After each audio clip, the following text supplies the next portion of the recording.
There we are. Welcome back and welcome to this third and final part of the afternoon. This session is a discussion about the challenges and inequalities faced by women who work on site in construction, as well as solutions to these. Moderating this panel is Sandra Mobaraki, known to her large Swedish following as Byggsandra, Construction Sandra. From her platform, she works to influence more women to consider construction as a career. As the founder of Women in Construction Sector, a lecturer and an advisor, she works to highlight female role models from the industry. And she's joining us today to help us highlight the experiences and perspectives of our four speakers. Thank you all very much for joining this session, and over to you, Sandra. Thank you so much, Madeleine, and for that nice presentation. I'm so happy to be here with all of you. And just as Madeleine said, what we're going to focus on this second panel discussion is women and the machine. During this panel, we're going to talk about women working on site in the construction industry.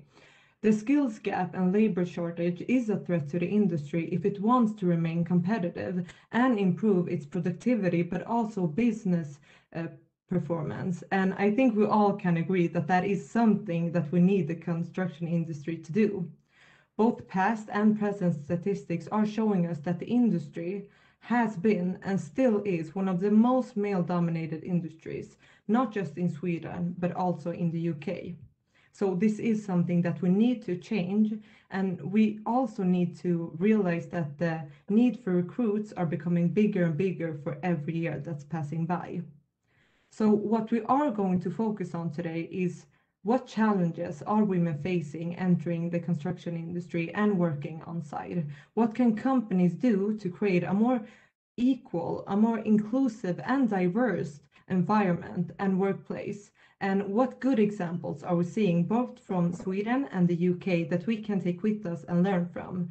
Because even though we live in different countries, we do share the same industry, and I believe that we have some similar challenges that will be easier to work on together. My name is Sandra Mobaraki, and I have the honor to moderate this panel. And with us today, we have four amazing participants with excellent experience in this area, and they are taking their time to share their knowledge, insights, and journey, and I'm so happy to see all of you here. We have Olivia and Holly from the UK. Hi, how are you? Hi, good, thank you. And Holly, how are you? I'm very well, thank you. Thanks for having me. I'm happy to see you. And we also have Jessica and Leah from Sweden. Hi, is everything fine with you as well? Yes, thank you. Leah, I can't hear you. Now, I was muted. Yes, now. Is everything good with you as well? Thank you, it's lovely. Thank you. Perfect. So now I can see you and I can hear you, and that is all we need during this panel discussion. So before we start, I think the audience are curious to hear more about your journey, what you have done, and a little bit about your background. And I was wondering, Leah, would you like to start to introduce yourself? Absolutely. So I've been working in this sector now for almost 5 years now, and I had the privilege to try on different roles. So it was project engineering, estimating works, estimating tenders, and then it was also site engineering. That is actually what grasped me the most. So I was absolutely compelled, and I just stuck to it and continued with it.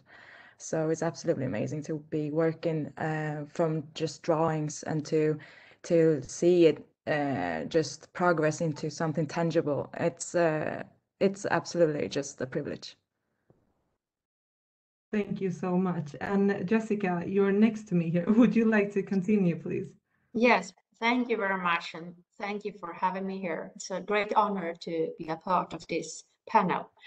Yes, I'm an entrepreneur, and I founded a company, Expandera Mera, 21 years ago, who was the first temporary staffing company in the construction sector for construction workers. So that is 21 years ago. After that, I have done a lot of things, and I'm still chairman of the board in the company. And one thing I'm I know that a lot of people jump when they hear I have been nominated as one of the most annoying women in Sweden 2009. So that's a title that I'm very proud of to have.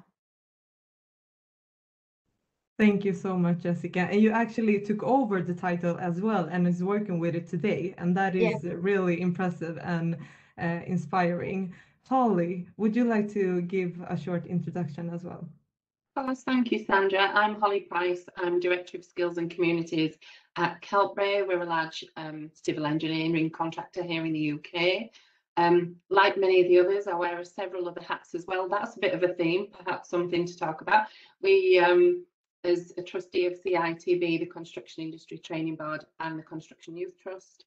And I think the way we made contact initially is because I've just finished my 2-year term as president of the National Federation of Demolition Contractors, having started my career as an apprentice in the demolition industry, doing explosives engineering. So it's that then moves me on to actually sitting on the board of the European Demolition Association. So perhaps we'll get a chance to meet again at some point in the future as well. Thank you so much, Holly. It's really impressive. And you were, correct me please if I'm wrong, you were Europe's first female explosive engineer. I believe so, and I'm not entirely sure. There are many others behind me either, so we'll have to do a bit of digging around for that one. But it's an impressive title as well. So thank you so much for being here today. And last but not least, we have Olivia. Welcome. Thank you. It's a pleasure to be here today also and join this panel, as some of the discussion so far has been really interesting. But yeah, just to introduce myself, I'm Olivia. I'm a chartered civil engineer and I'm currently a senior project manager responsible for a project in Luton, at Luton Airport, which some of you may have flown in and out of before. But my career in this industry, I fell into it a little bit by, as quite a few of the stories go, the women on this panel, was given the idea by a careers advisor at school to look into civil engineering, went for it, and from there on in, I've never looked back. I started on site as a site engineer working in tunnels on Crossrail, and have worked on HS2 and now this project on Luton Dart. So yeah, excited to kind of share my experiences today. And just a heads up, I said to the panel earlier, I am actually on site today, so there might be some background construction noise that goes on behind me when I'm speaking. And we appreciate that. If we're working in the construction industry, we love the construction sound and noise, as other people can hear it. But if we go into the first question, because something that often is that there is a stigma around women working in the construction industry. And Olivia, I'm curious to hear, is that something that you have experienced, and how has that in case affected you and your career? I wouldn't call it a stigma as such. We are, as it's been discussed, in a minority. And I found very early on in my career that there was an element of being a woman in the industry. You had a little bit more to prove when you arrived on a project and became part of a team. There was a little bit more of demonstrating that you can be as good as the man stood next to you and have something to offer. But in reality, kind of what that turns into, from my experience, is once you've proved yourself, is that actually being a woman is a really big strength, because there's a level of, dare I say, kind of integrity and trustworthiness that surrounds being a woman. It was discussed sort of a little bit in the earlier panels about what women bring to the industry, and actually that then becomes a strength, that you can be a key member of the team, driving and delivering solutions for projects, and people listen to what you've got to say. Thank you so much for sharing. Is there anyone else in the panel that would like to share their experience in this area? Yes, Leia.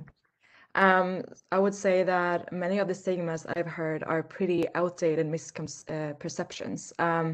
every woman I've met in this industry so far has been strong, determined, and have had good stamina. And to be able to work in this industry, you have to want to work hard and love what you're doing. The biggest stigma that needs to be dismantled is that women don't belong in this industry, to be honest.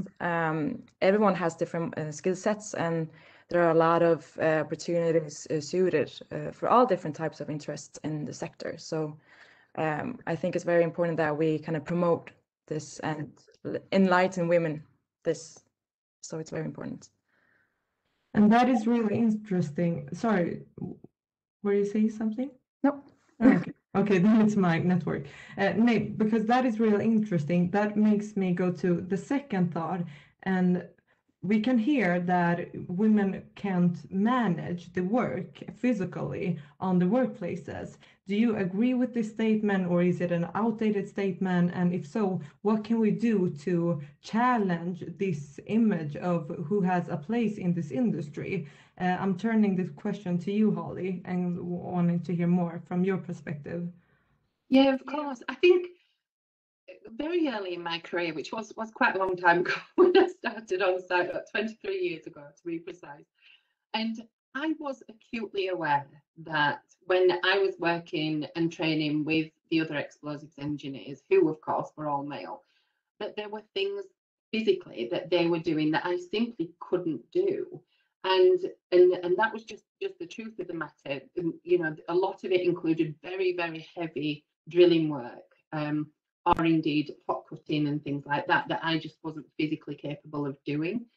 Now, I didn't necessarily, and thankfully the team I worked with didn't necessarily see that as an issue. I think what we did do instead was celebrate really what everybody brought to the party. So there was a small group of us that worked together all the time. There was four of us that were together constantly working across a number of different projects, and we all seemed to, you know, we all had our strengths and our weaknesses. So that was, I felt very supported in that context, but equally there were other people that would knife at the fact that potentially I couldn't do some of those things. But it was certainly, when we were talking about obviously explosives engineering, blowing buildings down in somebody's back garden can be a little bit obtrusive and intrusive into people's lives, and so therefore I was definitely sent in as the mediator in 99% of those situations. So it was, I think when it comes to physical work, I think the industry has progressed a lot. I don't think it's quite, although, you know, easy for me to say because I don't do it anymore, but physically less demanding potentially than it once was, just because we're better at design and better at mechanically working. And so whether those things do or don't still exist, whether there are things that some people can or can't do, not because of their gender particularly, that we just have to risk assess that and manage it appropriately. And if we do that, there is a place absolutely for everybody. Perfect. And I also believe that some of the heavy work isn't sustainable either. And that doesn't matter if you're a woman or a man, sorry. Jessica, I saw that you had something to say as well. First of all, I just want to say, you know, if you're a man or a woman in the industry, when I started, it was 21 years ago, so it's quite a distance ago. But then I was the only girl. All the time we met, I was the only girl. So for me, I draw a lot of advantage from that, because since I was the only girl, everybody remembered me, and it was easy for me to make new friends and new partners and so forth. The other thing I was thinking about is when women come in, especially in the construction workers, then you start to use more equipment because they're not able to carry all that load that is carried. And that's a good thing, because then we will make the man also use the equipment.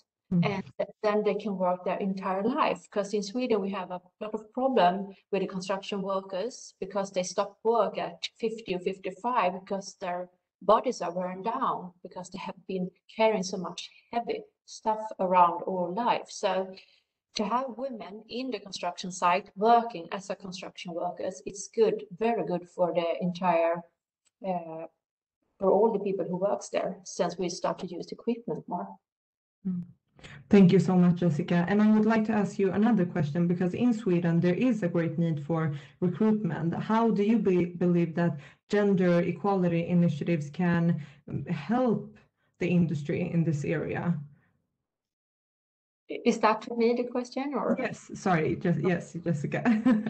Well, first of all, if we're going to, I'm in the recruitment business, or have been for 21 years. So always when you want to do a recruitment, you want to have the most talented people to choose from. And if you only choose for 50% of the population, you don't find the best ones. So of It's course, going to be hard. Yeah, it's going to be very, very hard. So of course you have to look at all the population to address the best talents. And yeah, and how was the question again, Sarah? Sorry. If we have any gender equality initiatives that can help the industry to become more equal and attract more women to the industry as well. Yeah, we have a lot of things, and I talk now more about the labor workers. And so I read the other day in a newspaper about a guy who called Kjell Englund, and he has a ventilation company, and he's just started that because he heard that the girls had a hard time to get employed after school, and he thought, if I have a company with only girls who are plumbers, then I will get all the assignments from the customers. So he has just started that. And then we have had also from another bigger company called Ikano, they have had a thing called Hantverkaren, which is a name for construction workers without any female or male. It's a kind of name without any gender. And they started out because they wanted to have the best talents in the construction sector. So they started to, we at Expandera, Mera, we helped them to recruit, and we recruited, I think it was 30 females who wanted to be construction workers. They did not have to have had school. So it was just women in all ages who wanted to be construction workers. And I think we had over 3,000 who wanted to have that job. And then they did build a house with only female construction workers. So that's one thing. And I know a lot of other companies has followed that. And also you have an award called Isabel Stipendiet, who is an award for all for female construction workers. So you can apply for that, and then every year one wins, and then she's a great role model for a lot of other people. And when you have role models, then a lot of other girls thinks, if she can do it, I can do it also. So that's a good recruitment base right there. Thank you so much, Jessica. And we will go into the subject and topic role models, but something that that comes to my mind is what we are seeing here is companies taking responsibility to create more initiatives and contribute to a more gender equality, both environment and workplace. And Holly and Olivia, I'm curious to hear, have you seen good examples, or what are your thoughts on the company's responsibility to create a more inclusive construction sector or workplace? Holly, I see that you are nodding here, so you can start. Thank you. Yeah, absolutely. We've seen a huge shift in the last possibly decade, more so recently, for things to be generally more inclusive. There was, I remember, and the communities piece that I work across is very much not necessarily always about spaces in which we're working, but indeed getting the right people together and having a degree of cognitive diversity as well as all the other diversity issues or subjects that we're talking about. I think there's a lot of positivity around it, but we do need to be careful, and this certainly came up at the beginning of this session today. We're not just ticking boxes. That there's a real danger that it can become something like that, but actually instead what we need to look at is saying, how are we benefiting from having a more diverse organisation rather than a more diverse industry, and more holistically than just it being a one-off flash in the pan type situation. And I do think there's a lot more thought, and people are generally having much more coherent conversations around these subjects now than we certainly were a few years ago. Thank you so much. Olivia, what is your thoughts on that? Do you agree that we need to stop talking gender? I've heard you mention that before, and I'm curious to hear more about your perspective. Yeah, it's an interesting one, because in the past I've been asked many a times, what's it like to be a woman engineer? And that in itself creates sort of separation between us and men. It's what's it like being an engineer? You don't ask a guy what it's like being a male engineer. That's true. And the language that we use, in essence, creates a lot of segregation between many cultures and genders and what have you in itself. Just picking up on your question in terms of a company's responsibility, absolutely. We're constantly crying out about skills shortages, but in order to solve that, we need to be part of that solution. And something that it's not the be all and end all, but something we did here on my current project was we set up a local skills hub. So we were trying to attract people in from the local community, and we did training courses on basic construction skills. And from that, we ended up taking on 30 apprentices between us and our supply chain. And out of that, we have brought in people from many different cultures. Luton's quite a diverse area, and also genders also. And of the women who we've taken on, we've got a civil engineer, we've got a digital apprentice, and we've got a document controller. And two of those are young people, and one of those is a single mother who essentially was just trying to find way back into a professional career. So it's local initiatives like that in part which kind of capture an area and its needs, as well as national schemes that are important to attract new people into the industry. And that is a good point. I think everyone that's listening, it's important to know that it's hard to make a difference by yourself for the whole industry, but we can make some changes where we're working in the company. So I like the local initiatives as well.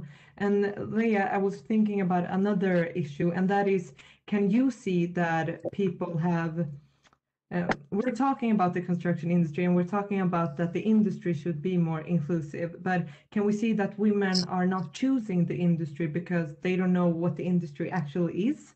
What is your opinion on the image of the industry, if I can say so? Yeah, but it absolutely is. It's a very male-dominated industry, and that might intimidate women and to make them overlook the sector. And it's absolutely, it's sad. Because there's so much to it, and it's a very exciting and uplifting industry. It's not just a dirty environment and bad restrooms. It's so much more than that. And to be honest, it's been enhancing a lot during the decades. We have like really good machineries that helps us a lot out on site. It's not as heavy as it used to be. So I think there's lots that has changed, and it's actually pretty terrifying how little people know. They're not really following the progress that the industry has been made, and especially when it comes to harassments and such. People like companies are so much more routine, like they have better routines when it comes to harassments, like dealing with that. And everyone, I must say that people who is working in this industry, they're so willing to help each other out and just, you know, encourage people and challenge them. So no, I would definitely recommend everybody to try this industry out. It's so interesting, because what we can notice is that we don't like to talk about the gender in the area. In the case that we're doing today, we're talking a lot about women and men in the construction industry. We want to talk about the expertise, or what kind of work we're doing, or what are we contributing to the industry. And I'm wondering, what do you think, and I would like to hear from all of you, what do you think we can change to make the industry more accessible for women? You can start, Leah. Oh, sorry. Well, first of all, I think many women are concerned about how they can balance work life with family life. If we can provide women with more like flexibility, I think it will be more attractive for them to not overlook the sector and maybe give it a shot. Yeah. And Jessica, I know that you earlier talked about different hours. Do you have something you would like to chime in with? Yeah, especially I do agree what Leah said. That's a big problem when you start to work before daycare garden has opened. So that's a problem. But I know that could be solved because you solve it in daily basis, but maybe you should make it a little bit overall in the construction sector as flexible hours. And then I'm thinking about one thing is that also showers, of course. If you're construction workers, then you have to think about to have your own shower. You don't want to shower with the men, even though some women say it's not a problem. But in the long run, you know, it's quite hard to take a shower together with men and always have different hours. What they have sometimes, you can go half an hour before and so forth. So that needs to be solved. Then, if I can continue, then we have a lot of women who do go to school, to university, and do study to become engineers. The problem is that when they come out on site, we lose them. So that's it's a huge problem. It's one of the biggest problem and issues that we have, because if we do recruit them, we need to hold them tight to the industry, because it's so expensive to have them, also for the society, to have them educated as engineers, and then they end up with doing something else. And one of the things is quite easy is always to employ 2 girls at the same time, 2 women at the same time, and always have at least 2 at the site, because then you have someone to talk to. It's a easy thing to do, but a lot of companies do not do that. Then if I may continue a little bit further, I will also say that, you know, the image of the construction sector is not the best right now.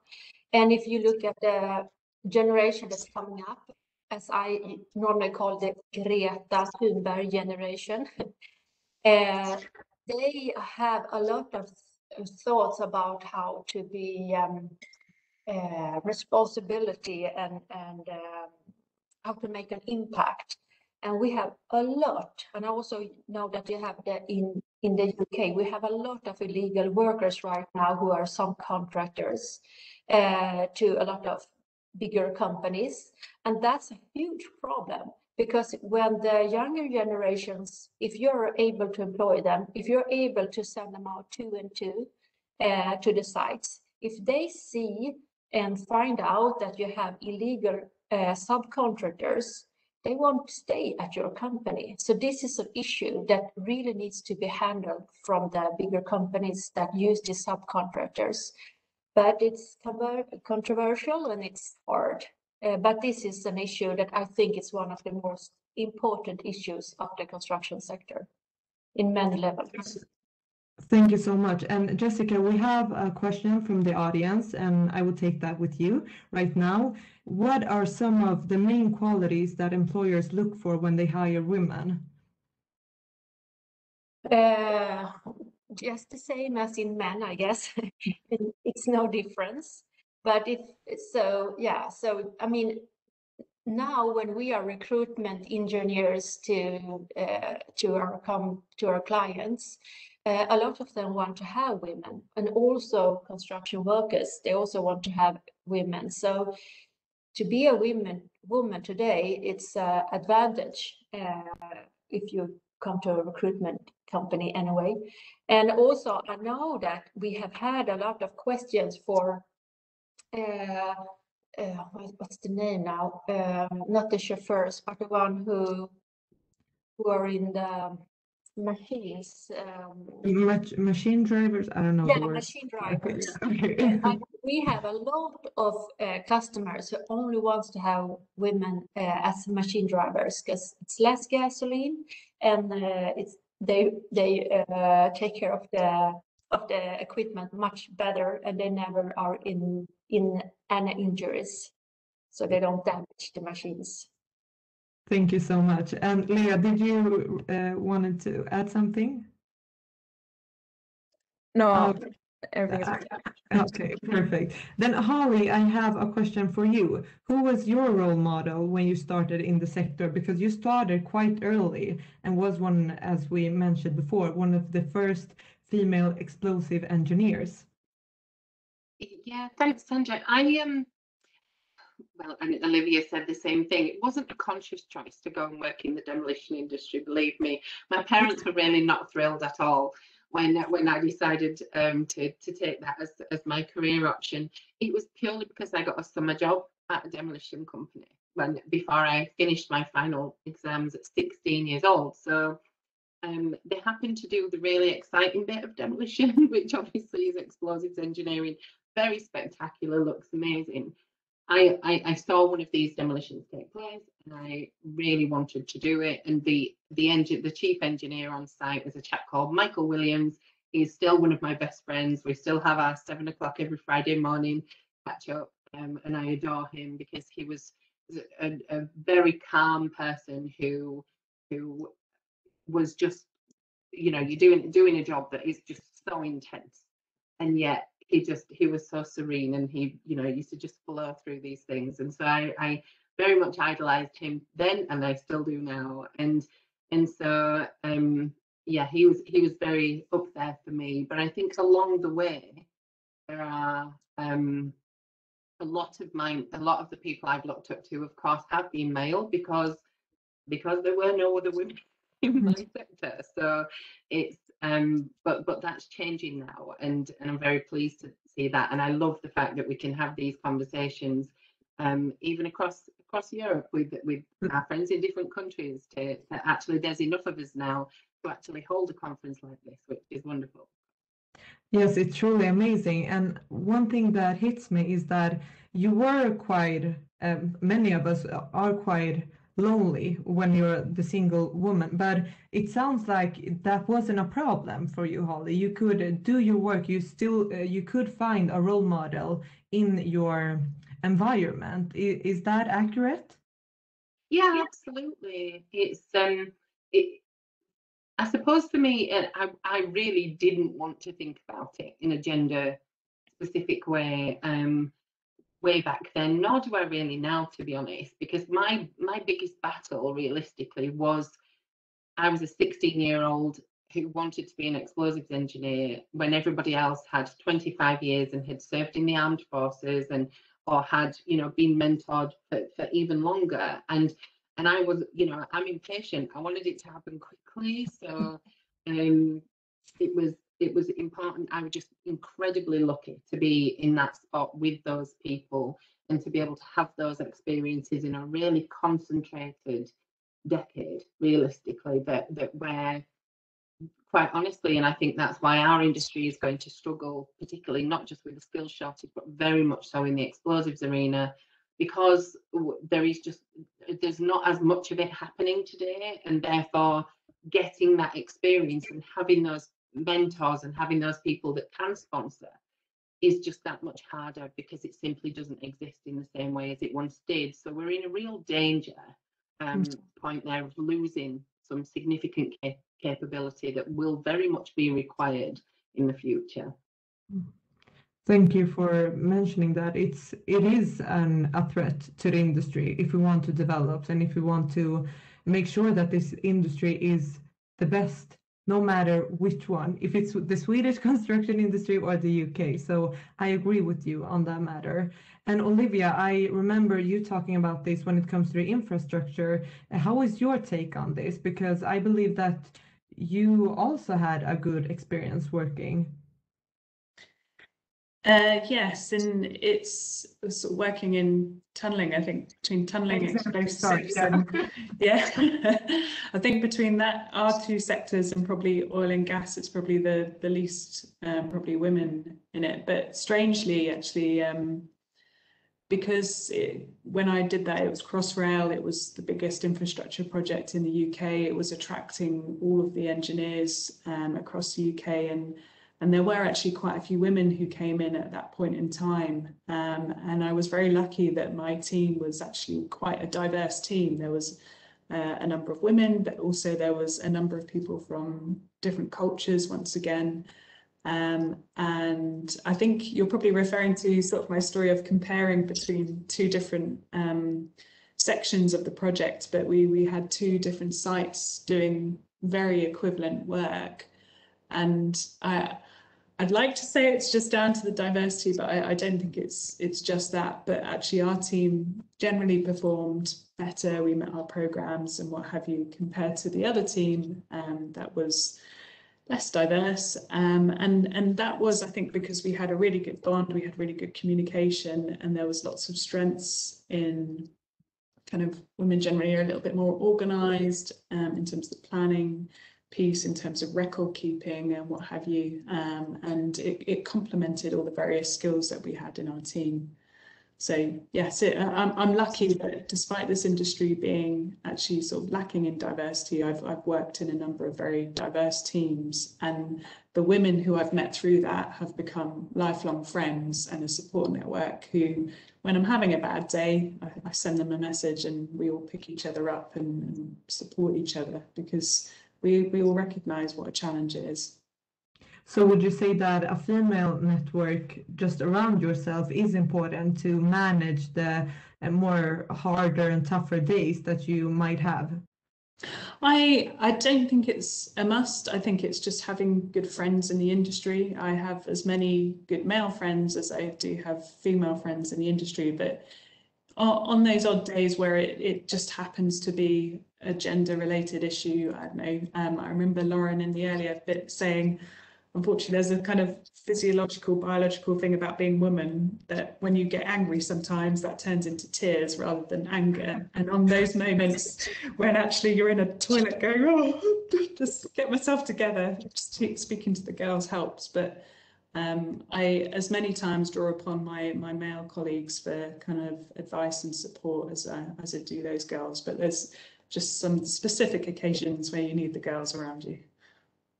I'm loving that every one of us are laughing when you're saying that, because we recognize we recognize those those feelings. Yes, Jessica. Yes, I mean, there have been so many reports now and studies that everything from startups to big corporations, if you have a diverse team, you always perform better. But of course, it needs a strong leader, because it's not bias in the group, it's the opposite. So if you have a lot of people with different backgrounds, different ideas and different thoughts, it will be great innovation, but it's quite hard because nobody do agree with the other one. But in the end, if you want to have a company who's successful and who win the race for the future, you need to have a diverse team. And I think the companies that have not understand it and have not kept up on that, they will die slowly but sure. And you are lifting something really important. We need good leadership. We need good leaders that can manage people having different thoughts and different ideas. And that is something that we need to prioritize as well. And maybe invent which kind of leaders do we have, because I think there's a difference between bosses and leaders. What we can see in Sweden is also that we have this goal that the government put in Sweden, for 2030, where they want to recruit 25% new women to the industry. I'm looking at Leah and Jessica here. Have you seen that the industry and companies are working towards these goals? Yeah, I think they want to have more women, as at least when we get recruitment opportunities from our clients, they always say that they want to have women, that they prefer to have women candidates. But as I said earlier, I don't think they have not yet figured out how to keep the candidates on site or in the company or in the industry. So we have a little bit of way to go there. Yeah.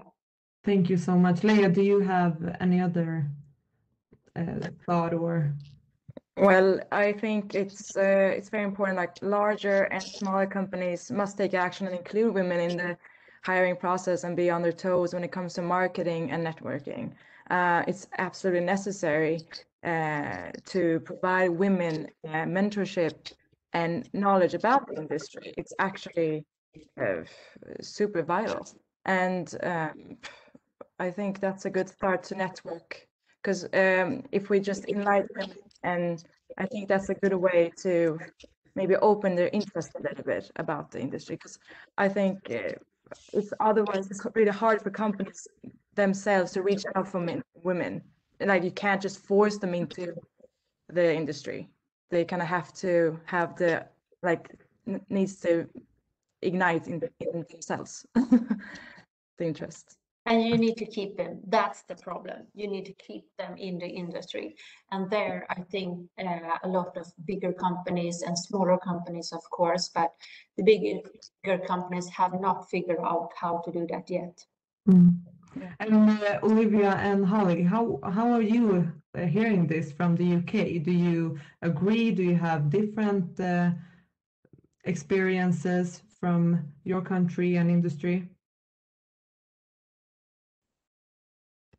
Are you talking in terms of kind of targets of increasing women there, Sandra? I'm so sorry, keeping the women in the industry, like Jessica just finished out with. Yeah, sort of. There are something I used to get a little bit obsessed with back in the day was that the time seems to change for women in the industry when they start having a family. Up until that point, generally kind of the opportunities are the same for you, but many people who I looked up to earlier on in my career, once they had a family, that's when their career went sideways rather than continued to progress.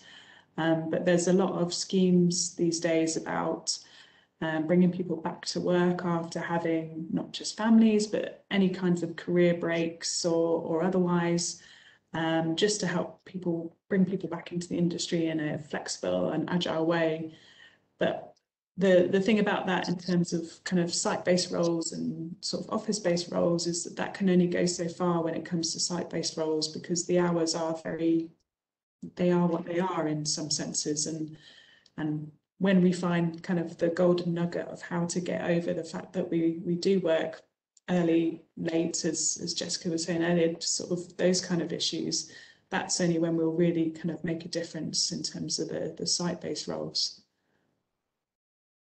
Thank you so much. It's interesting because the hours are something that we have mentioned, and now also, as you said, when the women are growing in their life and developing and creating a new family, that we might lose them at that area. Holly, do you have any other thing that you would like to chime in when it comes to this question? Yeah, I think the retention is definitely a problem, and as Olivia said, it very much seems to be when that sort of, and now I hate to say it, the whole childbearing age, when people get there. And I have, believe it or not, heard people say, during recruitment processes that, well, and that's the reason they want to know how old a woman is because they want to know whether they're in those years where technically that is when they're likely to start a family. And that's really disappointing, but equally, I suppose, understandable to a degree. It is very difficult when there's a huge amount of investment being, in in careers, in technical skills and things like that. We don't want to lose people from the industry. But again, as Olivia said, how we fix that, and is there a golden bullet that somebody's going to find? I'm not entirely sure. But Susanna Nicol did actually mention earlier a scheme that's been, or a pilot that's been running throughout this period. It was never meant to happen during a pandemic, of course, with Timewise, who have been looking at flexibility in the construction sector. And there's some really interesting insights coming out of that at present. And I think we will, again, it is enabling conversations that simply wouldn't have happened 18 months ago, 2 years ago. So it'll be interesting to see where that goes. It'd be nice perhaps for us, you know, if we can even check in with ourselves in a couple of years to see if any of these things have changed.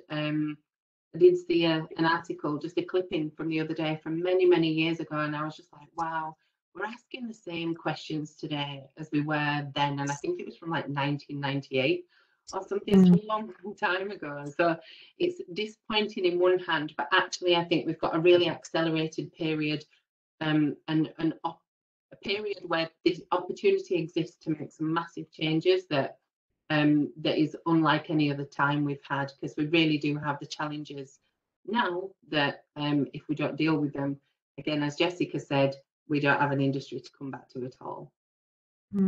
That's quite scary to know that we asked the same question almost 20 years ago that we're asking today. So, and it's also an eye-opener that we need to do something, and that everyone's listening. I think you have came up with good examples of what we can change.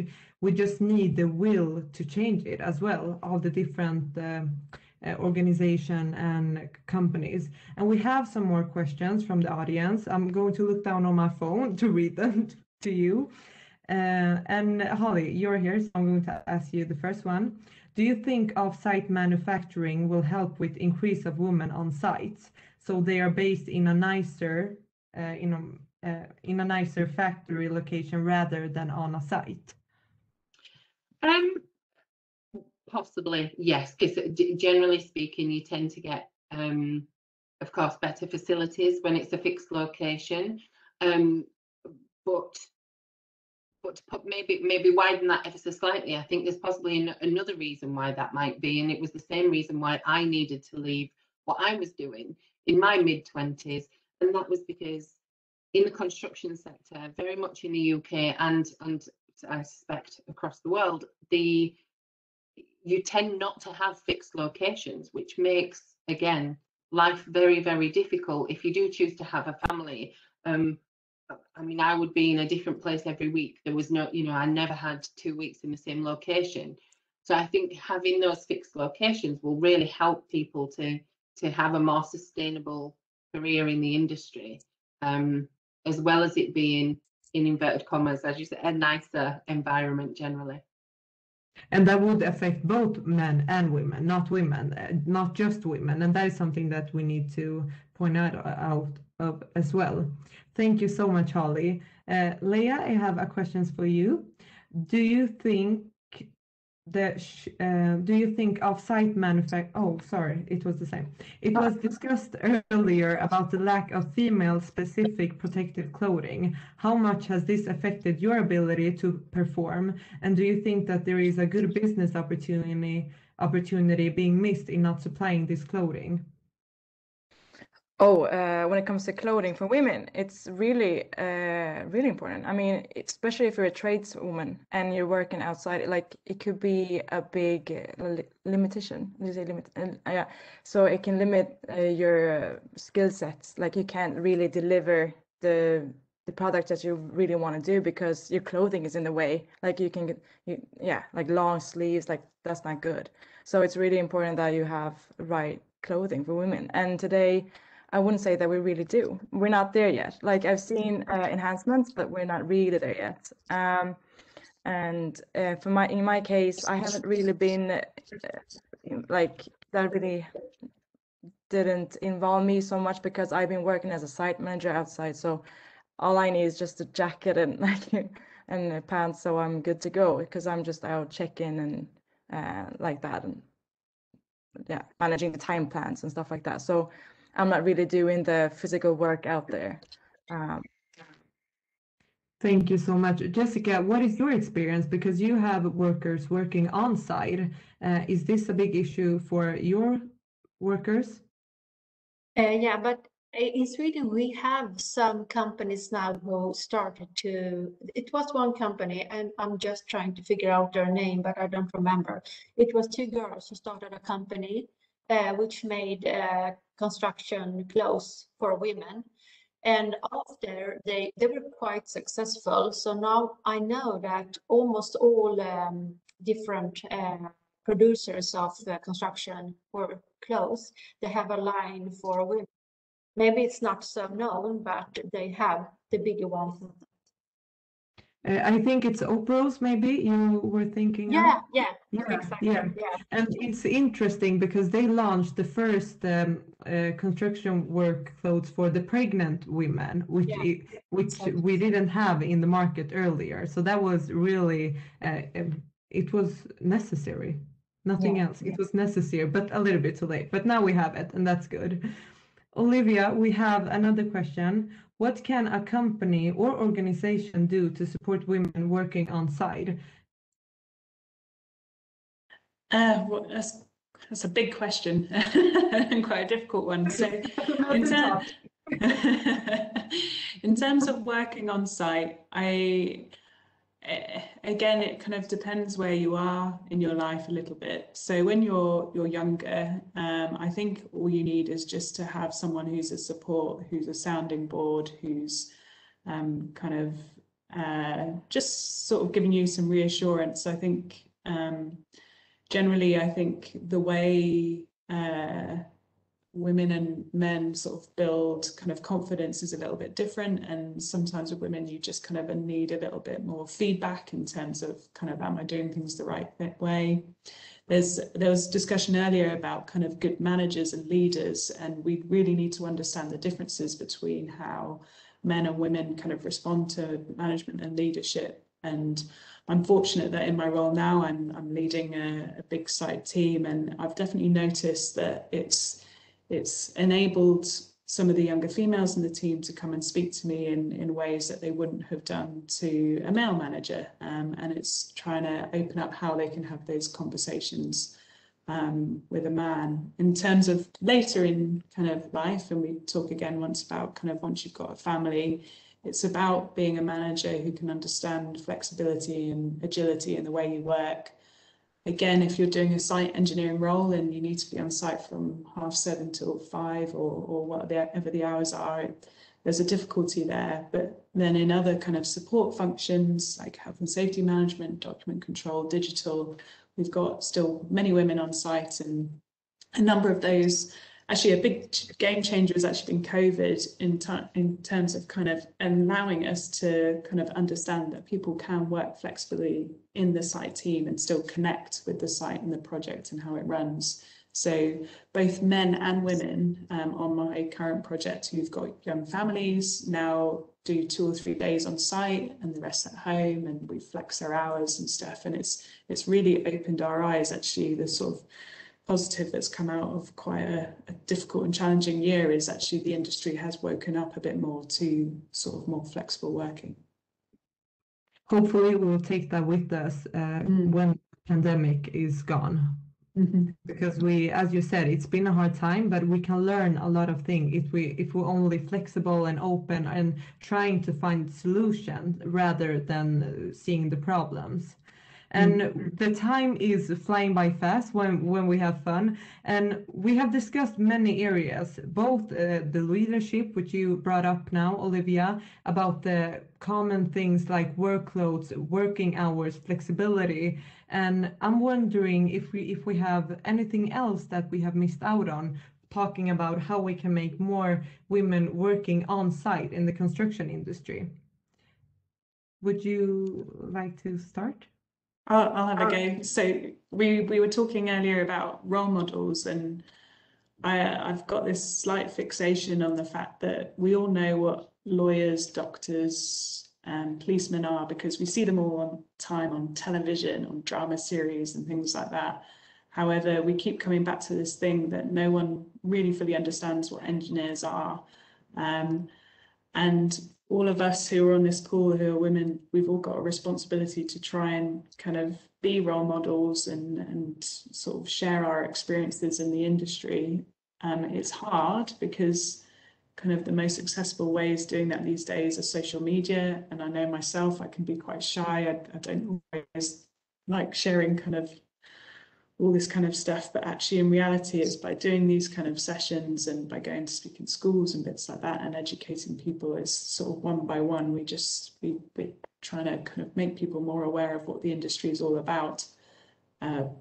It keeps coming up that I was asked at one point, what do I want to look back on my career and know that I've done? And my answer immediately to that was make a change. And this industry is all about making a change to society, building the infrastructure, the buildings, etc., that influence and make our society run well. And I think when you get that message across to women, actually that's a really inspiring piece in itself, and that's kind of a good way, a tag way to draw people in. I agree, and I have nothing to say. I'm speechless. That doesn't happen often, I can say. And Olivia, I'm working with social media, so if you need to have a conversation about that, I'm just one phone call or email away. And Leah, I would like to hear your thoughts on this as well, about what we have missed out on during this conversation, or if there's something you would like to add. Not so much. I would like to perhaps touch on role models a little bit more, because it's really important, like especially when you're a rookie, when you're new in the sector, it's really important that you find your role models and just and network in general a lot. Don't be shy and don't put too much pressure on yourself. It's a learning curve for everyone. Everyone starts somewhere, and try to learn from your mistakes. Even better, learn from other people's mistakes. It's cheaper. So yeah, I think that needs to be heard. Thank you so much. And yes, role model is an important issue that I think everyone is a role model. We have 5 role models here and have had many role models during this afternoon. Jessica, do you have something you would like to add? Yes, I would like, I mean, if you really want to be competitive in the future, you need to have the talents with you, the younger generation. And to be able to do that, you need to think about the image that the industry has and also your company. And right now, I feel a little bit that's a lot of, talks and they show a good image, but really when you go there, it's not the soundest industry. And we have a lot of issues with illegal workers and so forth. And so if you do attract the younger generation, the talents, then they will leave as soon as they come in. So you really need to work with that. And yeah, I think. And I also would like to say to everybody who's listening, the industry is a great industry. It's so much fun to be here. And it's so much that is happening right now. We're in an industry that's in progress and we're doing a lot of changings and it's happening a lot. And also you can see what you build, you can see it grow. So, and it's there after 100 years. So that's quite fun. But think about the image and I mean, not only on paper, but you have to do it for real also. That will attract the younger talents and that will make you a winner in the future. So the company should take more responsibility through the whole chain and not just looking like a good company outwards. Yes, that's a good point. Thank you so much. And last but not least, Holly, did you have something you would chime in with as the last speaker here?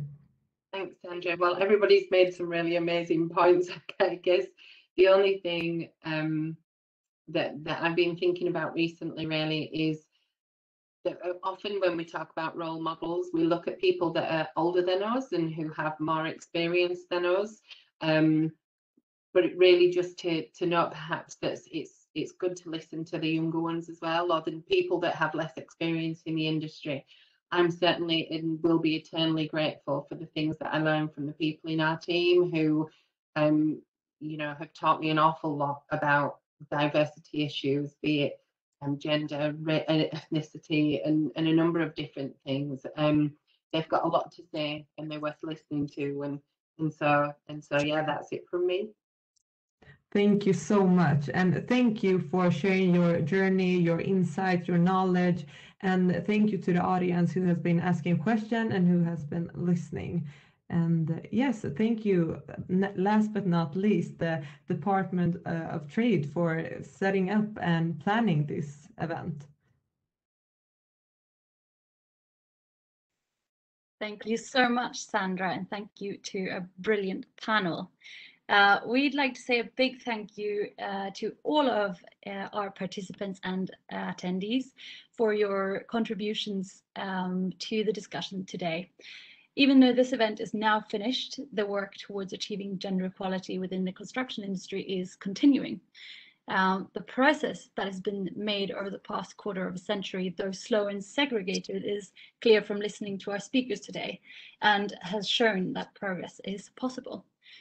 Gender equality is a necessary foundation for a peaceful, prosperous and sustainable world, and the UK's bilateral relationship with Sweden covers a large variety of areas, and the commitment to closing the gender gap sits at the top of both these countries' political agendas. The similarities between the countries and their construction sectors don't end there, as we have heard much of today.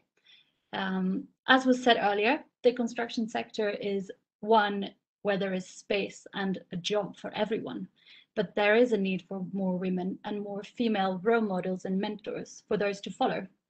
As Susanna said in her keynote, you can't imitate or be like someone if you don't see them. And we hope that our audience has seen someone out of our brilliant speaker lineup today to imitate in their future careers. And with that, we'd like to end on a high and say, do not hesitate to get in touch with us at Department for International Trade if you have any questions or would like to carry on the discussion. And we'd like to send a big thank you to the brilliant speakers who were participating today for sharing their stories with our audience. Thanks very much for listening.